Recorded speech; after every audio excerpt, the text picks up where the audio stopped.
আসসালামু আলাইকুম প্রিয় অভিভাবকবৃন্দ ও শিক্ষার্থীবৃন্দ, তোমরা আমার সামনে এখন যে পাঠটি দেখতে পাচ্ছ এটা হচ্ছে ক্লাস 3 ইউনিট 3 লেসন 2। আমার পেজ নাম্বার হচ্ছে 38। আমরা যদি আবারও চলে আসি, আমাদের আজকে আলোচ্য পাঠটি হচ্ছে ক্লাস 3 অর্থাৎ তৃতীয় শ্রেণী, ইউনিট 3 অর্থাৎ 3, আর হচ্ছে আমার লেসন 2 পার্ট নাম্বার হচ্ছে 2।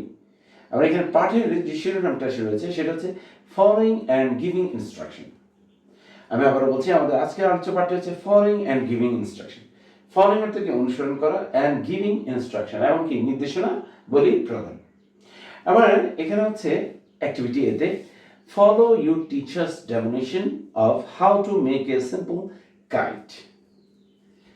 In your notebook, take a brief note of the major steps shown by your teacher.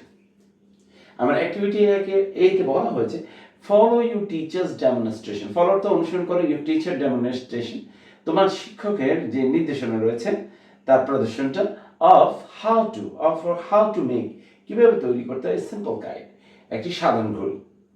In your notebook তোমার নোট বইয়ে take a brief note, take অর্থ নাও, এ ব্রিফ সংক্ষিপ্ত note of the major steps অর্থাৎ প্রধান যে ধাপসমূহ আছে শোন বাই ইউর টিচার, যেগুলো তোমার শিক্ষক তোমাকে দেখাবে। এরপর আমরা চলে আসি অ্যাক্টিভিটি বিতে read the instruction on how to make a simple kite. In small groups one reads out the instruction and the others follow them to make the kite. আমার অ্যাক্টিভিটি বিতে বলা হয়েছে read the instruction on how to make a simple kite. Activity বিতে বলা হয়েছে read পড়ো, the instruction নির্দেশনাগুলো, on how কিভাবে, two make a simple kite কিভাবে একটা সাধারণ ঘড়ি তৈরি করতে হবে। ইন স্মল গ্রুপ ছোট ছোট দলে one reads out the instruction, একজন কি করবে, ছোট ছোট দলের মধ্যে একজন কি করবে, রিড আউট দ্য ইনস্ট্রাকশন নির্দেশনাগুলো পড়ে শোনাবে, and the others follow them to make the kite, এবং অন্যরা কি করবে, অনুসরণ করবে টু মেক দ্য কাইট ঘড়িটা তৈরি করার ক্ষেত্রে। আমরা এখানে প্রথমে রয়েছে instruction for making A simple kite. আমরা ইনস্ট্রাকশন অর্থ কি নির্দেশনা বলি, মেকিং এ সিম্পল কাইট একটা সাধারণ ঘড়ি তৈরি করার ক্ষেত্রে নির্দেশনা সমূহ। আমার প্রথমে রয়েছে এখানে 1 2 3 4 চারটা ছবি, এবং এর ডান পাশে রয়েছে আমার যে ইনস্ট্রাকশনগুলো আছে সেগুলো। আমরা এখানে যদি আমি চলে আসি, এখানে 1 2 3 4 5 6 7 8 মোট 7টি বাক্য রয়েছে, এবং আমার এখানে যে নির্দেশনাবলীগুলো আছে সেগুলো আমরা এখান থেকে পড়ে নিব। আমরা এখানে একে রয়েছে fold your A4 paper in half like you are folding a card. Number 2, take the top corner and place it on the opposite side. Number 3, do the same on the other side. Number 4, staple them in place. এরপরে 5 বলা হয়েছে make a tail for your kite. Number 6, put a hole punch around 1 to 2 centimeter from the staple and press to make a hole. এরপরে বলা হয়েছে thread the string through the hole and tie in place. এরপরে এইটা বলা হয়েছে hold the end of the steering and wave it around to fly it. আমরা যদি আবার চলে আসি, আমার এখানে যে নির্দেশনাগুলো রয়েছে 1 থেকে 8 পর্যন্ত, আমার এখানে যে সেন্টেন্স বা বাক্যগুলো আছে সেগুলো আমরা পড়ব। আমরা এখানে রয়েছে number 1, fold A4 paper in half like you are folding a card. আমরা এখানে বলা আছে ফোল্ড অর্থ ভাঁজ করা, ইউর A4 পেপার তোমার হাতে যে A4 পেপারটি রয়েছে ইন হাফ অর্ধেকে। আমরা এখানে হাতে যে A4 কাগজটি রয়েছে সেটাকে আমি কি করব, অর্ধেক বরাবর একটা ভাঁজ করব। এখানে বলা আছে লাইক মতো বা যেমন, you are folding a card, যেমন তুমি কি করতেছো, একটা কার্ড ভাঁজ করছো। এরপরে number 2, take the top corner. এখানে বলা হয়েছে take the top corner and place it on the opposite side. আবার এখানে বলা হয়েছে টেক দ্য টপ কর্নার, এরপর আমার যে একেবারে উপরের যে কোণাটা রয়েছে সেটা আমাকে ধরতে বলা হয়েছে and place it on the opposite side, এবং এটাকে স্থাপন করতে বলা হয়েছে কি বিপরীত পাশে। এবার নাম্বার 3 বলা হয়েছে do the same on the other side.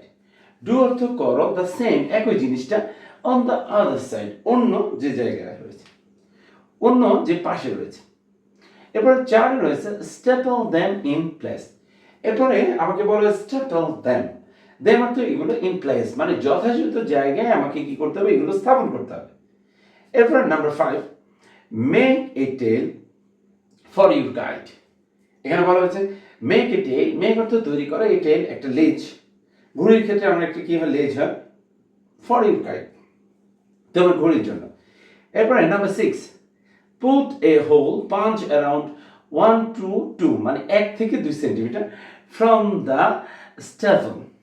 আমার এখানে বলা হয়েছে put a hole punch around, punch অর্থ কি আমার যে পাঞ্চ যে মেশিনটা আছে সেটা দিয়ে আমি কি করি পাঞ্চ করি বা ছিদ্র করি, এ হোল একটা গর্ত, আর যেটা হবে 1 to 2 1 থেকে 2 centimetre from the staple, staple থেকে, and press to make a hole এবং আমার এটা স্থাপন করার পরে আমাকে কি করতে হবে একটা হোল করতে হবে মানে গর্ত করতে হবে, পাঞ্চ করে আমাকে একটা গর্ত করতে হবে।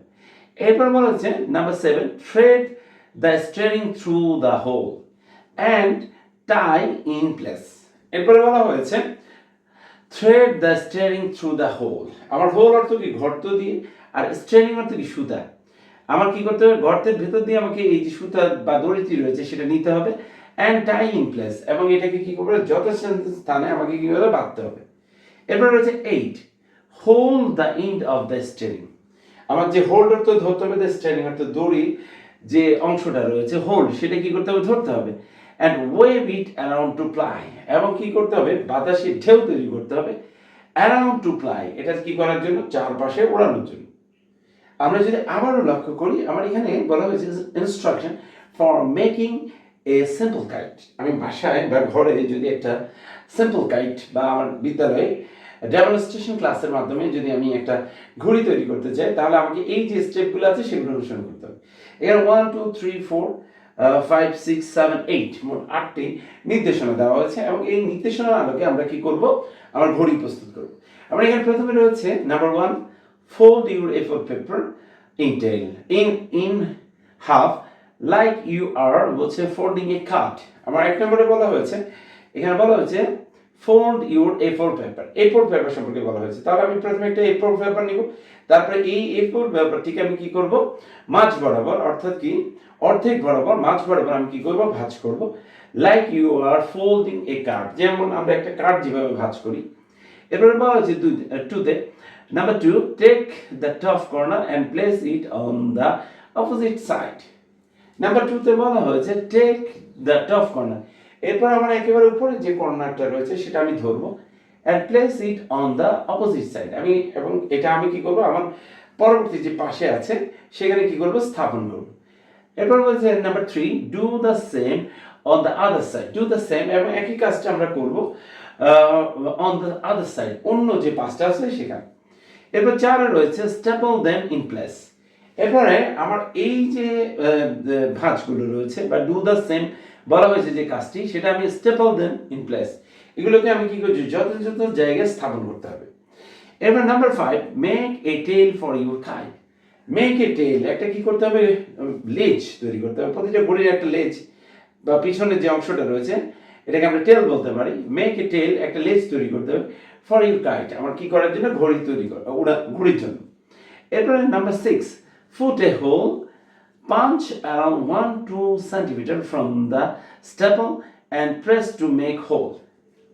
আমরা নাম্বার 6 এ বলা হচ্ছে put a hole punch around 1-2 centimeter 1 থেকে 2 সেন্টিমিটার from the staple আমার যে around হচ্ছে চারপাশে পাঞ্চ আমার একটা গর্ত তৈরি করতে হবে যেটা হচ্ছে আমার কি করতে হবে স্টেবল আমার যে প্রধান যে জায়গাটা আছে তার পাশে, হ্যাঁ, আর press to make a hole এবং আমাকে কি করে চাপ দিয়ে পাঞ্চ দিয়ে আমাকে কি করতে হবে একটা গর্ত তৈরি করতে হবে।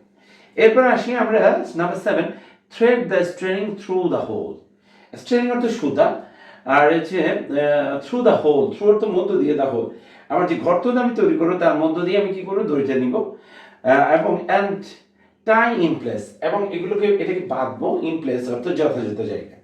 এবার number 8, hold the ইন্ড of the steering. Hold অর্থ ধরে রাখবো, দ্য ইন্ড অর্থ শেষ প্রান্ত, অফ দ্য স্টিয়ারিং আমার দড়ি যে শেষ প্রান্তটা রয়েছে, and wave it around to flight, and wave it, এবং কি করবো বাতাসের ঢেউ তৈরি করব, কি করব অ্যারাউন্ড চারদিকে, টু ফ্লাইট এটা উড়ানো। প্রিয় শিক্ষার্থীরা, আমরা যদি একটু লক্ষ্য করি, আমরা আজকে যে পার্টটি রয়েছে এটা হচ্ছে ক্লাস 3 ইউনিট 2 লেসন 2, আর আমরা এখানে বলা হচ্ছে ফলোইং অ্যান্ড গিভিং ইনস্ট্রাকশন। আমার যে গিভিং যে ইনস্ট্রাকশন মানে নির্দেশনা প্রদান করা হবে, তার অনুসরণে তার আলোকে আমাকে কি করতে হবে, ফলো করতে হবে। আর আমার এখানে আজকে যে কাজটি রয়েছে সেটা হচ্ছে আমার how to make a simple guide. আমি কিভাবে একটা বাসায় বা আমি বিদ্যালয়ে কিভাবে একটা কি করতে পারি, সিম্পল সাধারণ ঘড়ি তৈরি করতে পারি। এবং এই ক্ষেত্রে 1 থেকে 8 পর্যন্ত মোট 8টি বাক্য রয়েছে, এবং 8টি বাক্যের মাধ্যমে আমার সিম্পল যে একটা গাইড তৈরি করার জন্য বা ঘড়ি তৈরি করার জন্য যে নির্দেশনাগুলোর প্রয়োজন সেগুলো প্রদান করা হয়েছে। আমরা যদি এভাবে আমাদের বাড়িতে আমাদের এই যে ইনস্ট্রাকশনগুলো আছে সেগুলোর আলোকে যদি আমরা ঘড়ি প্রস্তুত করতে চাই, বা বিদ্যালয়ে আমরা যদি আমাদের ক্লাসে ঘড়ি তৈরি করতে চাই, তাহলে অবশ্যই আমরা খুব সুন্দরভাবে আমাদের ঘড়িটি তৈরি করতে পারবো।